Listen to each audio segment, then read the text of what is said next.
मोदी 3.0 का पहला बजट, पहला पूर्ण बजट सामने आ चुका है। बजट पर पहली प्रतिक्रिया मिडिल क्लास की कि बड़ा शोर सुनते थे पहलू में दिल का, जो काटा तो कतरा एक खून निकला। मिडिल क्लास की नजर में ये उसके लिए बेहद निराशाजनक बजट है।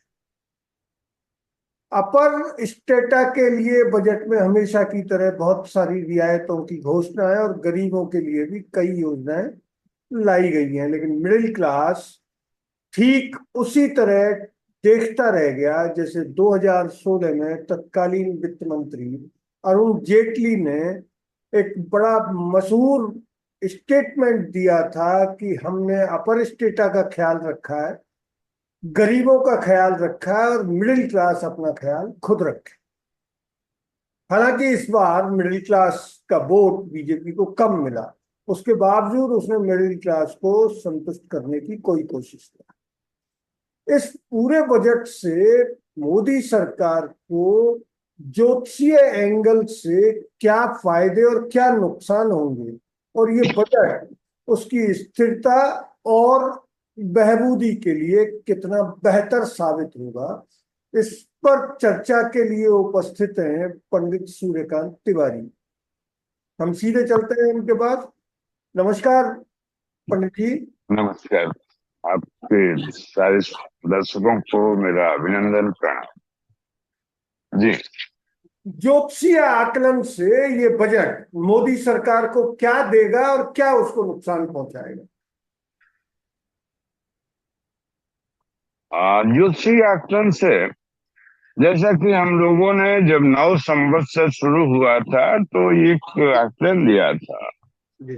कि इस वर्ष का नव संवत्सर के अनुसार राजा मंगल, मंत्री शनि, रक्षा मंत्री भी शनि, उसके अनुरूप ही बजट कहा जाएगा। मिडिल क्लास तो बेचारा बृहस्पति गवर्न करता है, और बृहस्पति क्योंकि इस समय मंगल के साथ में है, मंगल जो है, जो मुंथा जो है वर्षफल होता है ताजिक सिस्टम से, वो उसमें मंगल राजा है, शनि राजा है और मंगल जो है मंत्री है। मंगल शनि और शनि मंगल, यही पूरे वर्ष को प्रभावित कर रहा है। मिडिल क्लास के लिए थोड़ा बहुत ही रियायतें जो है दी गई हैं, जैसे इनकम टैक्स है, उसका रिजीम केवल 1-1 लाख बढ़ा दिया गया। और लेकिन जो छोटी मोटी वो बचत योजनाओं में, शेयर मार्केट में, शॉर्ट टर्म गेन में लगाता था, उस पर सरकार ने टैक्स बढ़ा दिया। तो वो जो शेयर मार्केट से कुछ कमा पाता था, उस पर भी सरकार ने टैक्स ठोक, क्योंकि जो बड़े इन्वेस्टर्स हैं वो तो लॉन्ग टर्म में जाते, तो लॉन्ग टर्म में टैक्स घटा दिया और शॉर्ट टर्म को टैक्स बढ़ा दिया। तो इनकम टैक्स रिजीम में 1 लाख रुपए की जो है, जो उनका जो वरीयस स्ट्रेटा है उसको बढ़ाया, लेकिन जो है शेयर मार्केट को, स्टॉक मार्केट को, जिसमें कि शॉर्ट टर्म में या फ्यूचर ऑप्शन में मध्यम वर्ग लोग पैसा लगाते रहते थे, उस पर टैक्स बढ़ा करके, जैसे शॉर्ट टर्म में 15% बढ़ा के 20%, लॉन्ग टर्म में 12.5% कर दिया, फ्यूचर ऑप्शंस पे 0.1 से बढ़ा के 0.2 कर दिया। तो इससे मध्यम वर्ग निवेशकों को झटका लगा। मध्यम वर्ग के लिए एक और परेशानी की जो है, अब जो घर, रियल एस्टेट वो खरीदेंगे,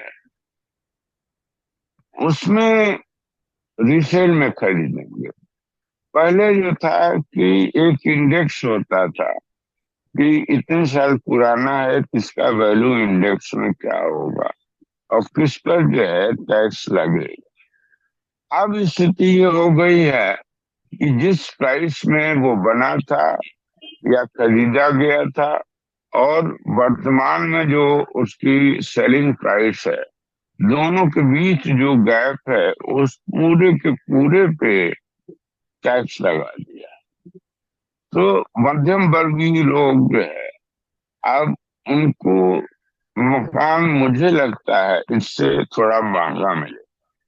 भले सरकार कह रही है कि मध्यम वर्ग के लिए, निम्न वर्ग के लिए हम आवासीय योजनाएं वगैरह में निवेश करेंगे, लेकिन महंगा तो होगा। रही बात जो है कि जो जीडीपी है, डेफिसिट, बजट डेफिसिट जो है वो 4.9 रखा गया है, जो कि ठीक है, इससे महंगाई पर काबू कुछ हद तक पाया जा सकता है।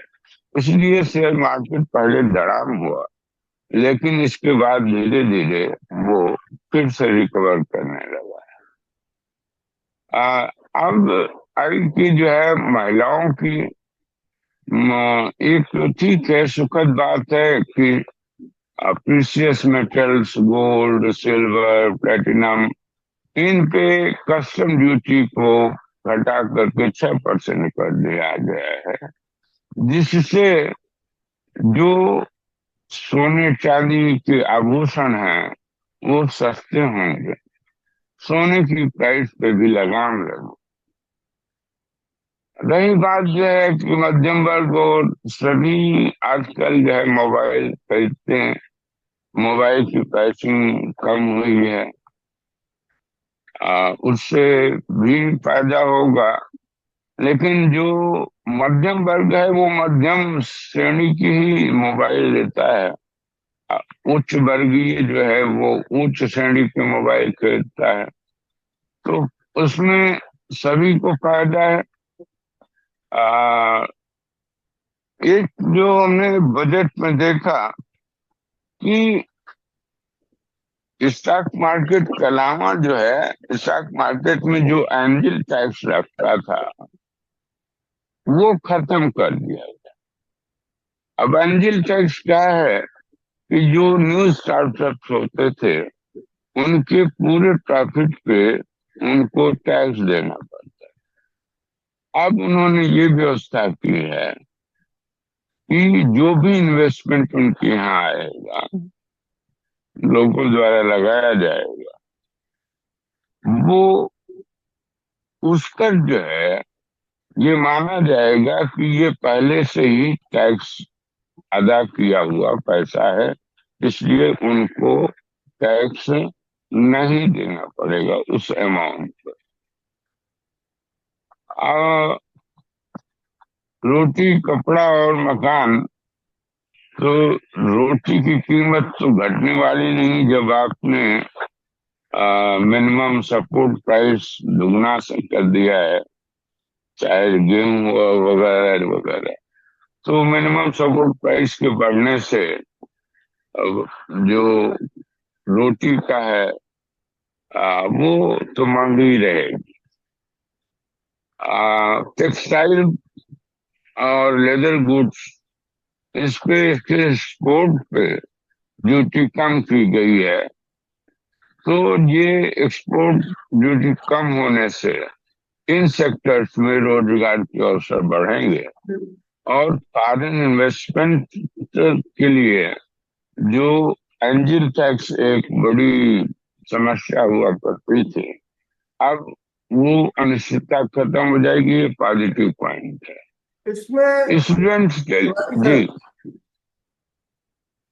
जी। ये सरकार ने जो कुछ किया है, जैसे कि एंजल टैक्स को वित्तीय विशेषज्ञ मान रहे हैं कि हवाला के जरिए जो पैसा आता है उस पैसे से विदेशी निवेशक अब ज्यादा खुलकर खरीद करेंगे। अडानी की कंपनियों पर ये आरोप पिछले कई सालों से लग रहा है कि उसी की शेल कंपनियां उसके शेयरों को दुबई से और कई अन्य जगह से खरीद कर उनका भाव बढ़ाती हैं। तो एंजल टैक्स कम करने से जो ये हालात बनेंगे, ये हालात सरकार जब जानती है कि हालात बेहद खराब है, बैसाखी पर टिकी हुई है, फिर भी उसको ये डिसीजन करने के लिए किस स्टार ने बाध्य किया? कौन सा ऐसा स्टार है, जैसे मंगल है, गुरु है, शनि है, जिसने उसको ऐसा फैसला पिछले दरवाजे से लेने के लिए बाध्य किया, जिसका ढिंढोरा वो ये पीट रही है कि इससे विदेशी इन्वेस्टमेंट आएगा, जबकि हकीकत में ये कंपनियां अपने शेयरों का भाव बढ़ाने के लिए फिर से अडानी की तरह स्वतंत्र हो गई। आपका कहना बिल्कुल सही है। और इसके लिए बाध्य किया है जो है वर्षेश्वर राजा ने। वर्षेश्वर राजा जो है, अगर मुंशा पद्धति को ताजिक सिस्टम से देखें तो वर्षेश्वर जो है वो मंगल है। अगर हम जो है संवत्सर फल से देखें तो भी जो है वर्ष का राजा मंगल है। मंगल जो है आ, बहुत सात्विक ग्रह तो माना नहीं जाता है। वो रजोगुण युक्त होता है। हमेशा जो है रजोगुण प्रवृत्ति के लोग जो आगे बढ़ने के लिए कुछ भी कर सकते हैं, उनको बढ़ावा मिला है। और मंगल ग्रह के वर्चस्व होने से भी जो है इसका प्रभाव रूलिंग पार्टी पर पड़ा है। और अब केवल अडानी ही नहीं, जितने भी जो है इस तरह के धंधों में लगे हैं उनको बढ़ावा मिलेगा। ये एंजल टैक्स लाया गया था ब्लैक मनी को रोकने के लिए, मनी मनी लॉन्ड्रिंग को, लेकिन इसे खत्म कर दिया गया। महाराजा मंगल के नाते, मंगल का प्रभाव है। मंगल उच्च धनस्थ और प्रभावशाली लोगों को रिप्रेजेंट करता है। जी। तो फिर आखिर मोदी सरकार ने ऐसा डिसीजन जो देश में हवाला के जरिए पैसा और कंपनियों को अपने शेयरों के भाव बढ़ाकर छोटे निवेशकों को नुकसान पहुंचाने की छूट देता है, कि चुनाव के दृष्टिकोण से अभी 3 राज्यों के चुनाव आने वाले हैं, और हाल ही एक डेटा आया है कि 9 राज्यों में बीजेपी का वोट शेयर लगातार कम हुआ है और उनमें मिडिल क्लास सबसे ज्यादा है। तो क्यों ऐसा, मतलब अलोकप्रिय राजनीतिक निर्णय सरकार ने क्यों लिया? अब जैसा कि वित्त मंत्री श्रीमती निर्मला सीतारमन ने कहा कि उनकी सरकार का फोकस जो है 4 बिंदुओं पे है: गरीब, महिला, युवा और पिछड़े वर्ग, पिछड़े प्रदेश। तो उस तरह से मध्यम वर्ग को सोचते हैं कि मध्यम वर्ग तो किसी भी तरह चला जाए, और मध्यम वर्ग से उनको उतनी आशा नहीं है। भाजपा अब ज्यादा से ज्यादा गरीब, महिला, युवा, इनकी ओर फोकस करना चाह रही है। मध्यम वर्ग को तो लगभग सभी दलों ने, चाहे कांग्रेस हो, चाहे सपा हो, टीडीपी हो, कोई भी मध्यम वर्ग को कहाँ सको। मध्यम वर्ग तो जो है वो परेशानी से परेशानी में ही गिरता जाए। जी। इन हालात में जब सरकार पॉलिटिकल रूप से लड़खड़ा रही है, उत्तर प्रदेश में 10 विधानसभा के 10 उपचुनाव जीतने के लिए सांप्रदायिक विभाजन को बढ़ावा देने की कोशिश कर रही है, उसके इस कारण से उसने क्यों नहीं बजट के जरिए अपने कोर वोटर, क्योंकि बीजेपी का जो आधार वोटर है वो मध्यम वर्ग है, वो 20% मध्यम वर्ग के दम पर ही आज तक टिकी हुई, तो उस कोर वोटर को क्यों नाराज करिए? कौन से स्टार ने बाध्य किया कि वो अपने कोर वोटर को नाराज करे? इसके लिए जैसे आज जब बजट पेश किया गया तो उस समय लग्न कन्या लग्न था, और चंद्रमा शनि की युति छठे भाव में। उससे एक बात तो साफ है कि कन्या लग्न और कुंभ राशि इसमें बजट पेश हुआ, तो वो दिशा जो है रूलिंग पार्टी की, रूलिंग पोजीशन की, वो आ, गरीब और जो है उच्च वर्ग दोनों की हिमायती हैं। उनका मानना है भाजपा वालों का कि मध्यम वर्ग इस बार वोट ही देने नहीं निकला। जब वोट ही नहीं देने निकला तो उसको फायदा हम क्यों दें। हम भी फोकस करते हैं कि पिछड़ा, दलित और गरीब क्षेत्र, इनको बढ़ावा दें। इससे अब जहां तक जो चुनाव होने वाले हैं झारखंड में, चुनाव होने वाले हैं बिहार में, चुनाव होने वाले हैं महाराष्ट्र में, तो उसके लिए उन्होंने ज्यादा फोकस किया है। तो बिहार को भी स्पेशल पैकेज दिया, और ये देते हुए अकेले बिहार के लिए नहीं कि पूर्वी भारत के राज्यों, उड़ीसा भी जिसमें शामिल है, उड़ीसा, पश्चिम बंगाल, झारखंड और बिहार। तो ये पॉलिटिकल कंपल्सन है इनके। अभी वो मध्य वर्ग पे नहीं फोकस कर रहे हैं, क्योंकि इन राज्यों में जो है उनमें गरीब और निम्न वर्ग या ओबीसी, इनकी संख्या ज्यादा है। जी। लेकिन ओबीसी में भी मध्यम वर्ग भरा पड़ा है। मध्यम वर्ग किसी जाति के दायरे में नहीं है। मध्यम वर्ग जाति लैस है, मतलब वो ओबीसी में भी मिल जाएगा, आपको निम्न वर्ग में भी मिल जाएगा, दलितों में भी मिल जाएगा। और वही मध्यम वर्ग बीजेपी का कोर वोटर है। खैर, इस मुद्दे पर बीजेपी ने जी। अपने पत्ते साफ कर दिए हैं कि वह मध्यम वर्ग को न पहले राहत देने के मूड में थी, ना अब राहत देने के मूड में है। लेकिन जो बीजेपी ने अब जिस तरह से इस बजट को डिजाइन किया और करवाया है, उसमें गरीबों को और किसानों को डायरेक्ट जी। बेनिफिट की जो इन्होंने बात की है, वो बहुत मामूली वृद्धि है। तो कौन से स्टार ने किसान और गरीबों को इग्नोर करने के लिए बाध्य किया? मुझे नहीं लगता कि जो है इग्नोर कर किया गया है, बल्कि उनकी सुविधाएं बढ़ाने की बात की गई है विभिन्न तरह से। और ज्यादा से ज्यादा, क्योंकि इनको कोaliशन गवर्नमेंट है इसमें कि बिहार और आंध्र प्रदेश, यहाँ के जो जेडीयू और टीडीपी हैं, उनका जबरदस्त दबाव था कि मैक्सिमम रिसोर्सेज उन्हें अलर्ट किए जाएं। तो मैक्सिमम रिसोर्सेज उन्होंने इन दो राज्यों को अलर्ट किया है। जहाँ तक गरीब और ओबीसी, ओबीसी में मध्यम वर्ग एज सच जो है वो भाजपा का हिमायती नहीं है।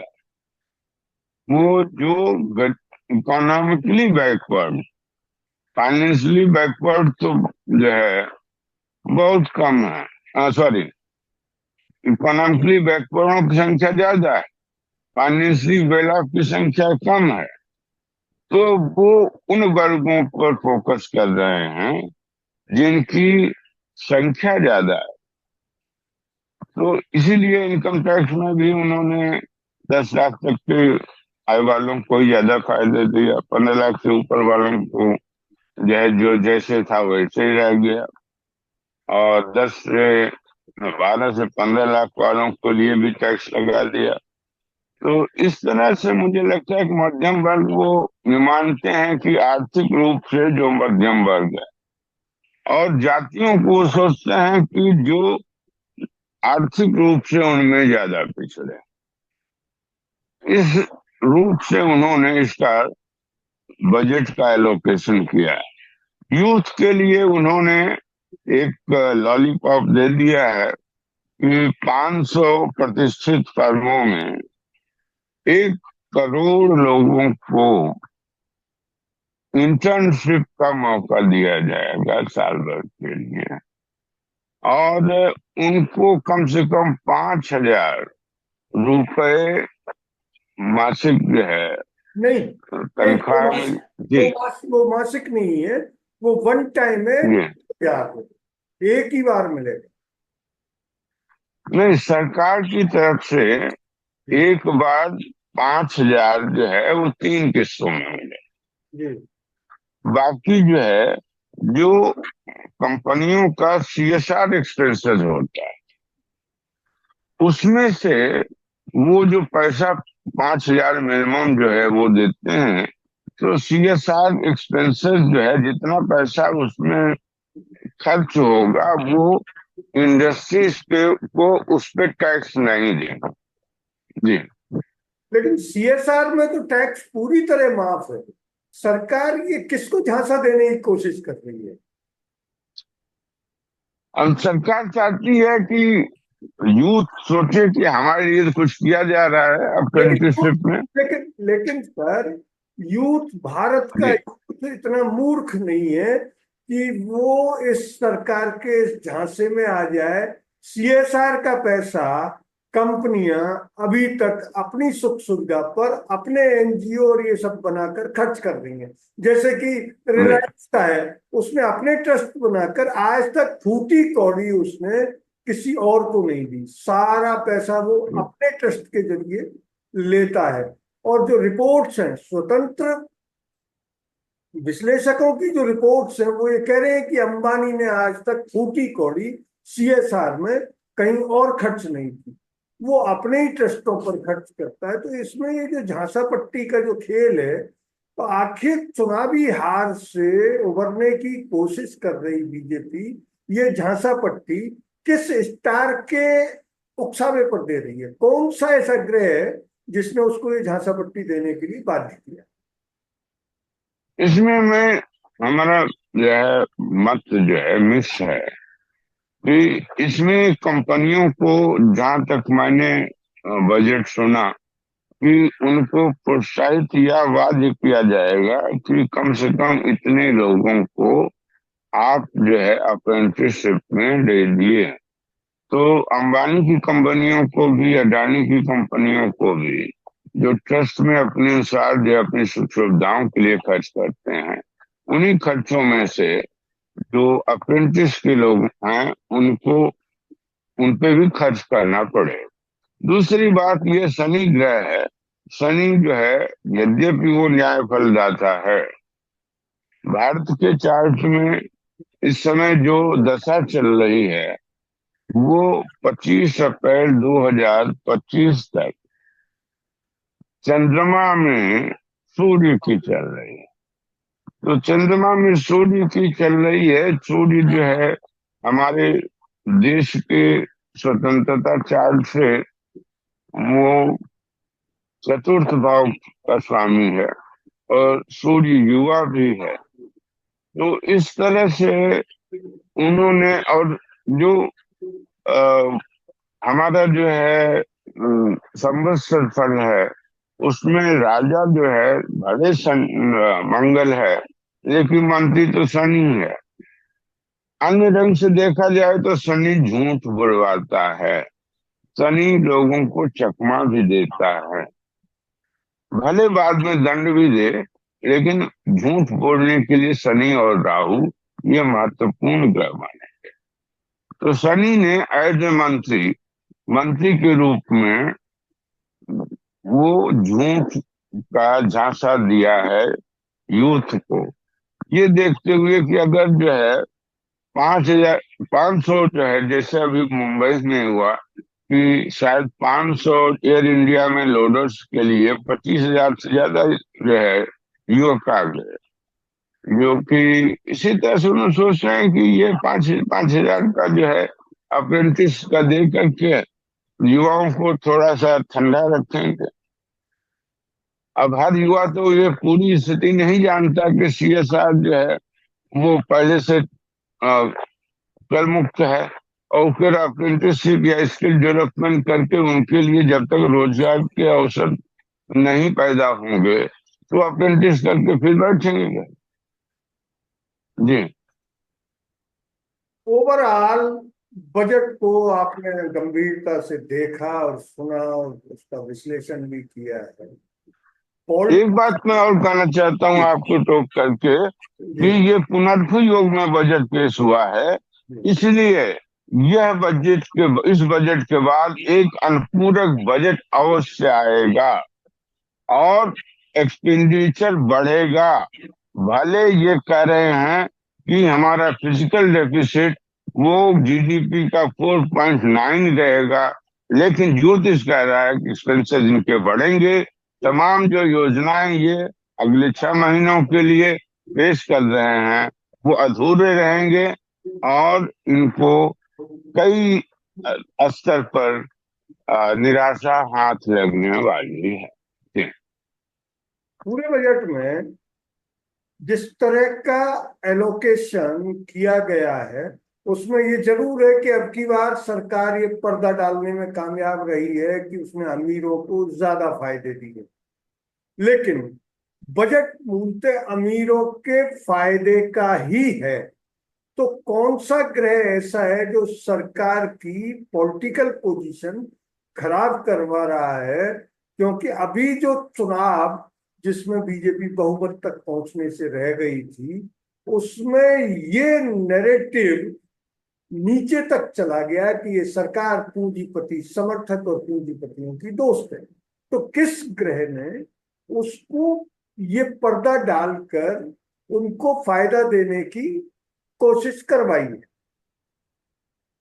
अब देखिए, अगर जो है चंद्रमा जो सौरमंडल की रानी क्वीन कहा जाता है, इसके बाद मंगल जो है वो सूर्य राजा कहा जाता है, तो राजा रानी का जो है अगर दशा भुक्ति होगी तो वो तो भाई जो बड़े लोग हैं, जो उच्च पदस्थ हैं, जो समाज के उच्च आर्थिक रूप से संपन्न लोग हैं, इंडस्ट्री है, इन सबको ही फायदा ज्यादा देगी ना। इसके लिए जो है मंगल और सॉरी चंद्रमा और सूर्य की दशा भुक्ति और संवत्सर के राजा मंगल के होने के नाते हुआ है। जी। बजट का ज्योतिषीय आकलन पंडित सूर्यकांत तिवारी जी ने बड़े विस्तृत रूप से चर्चा में सामने रखा।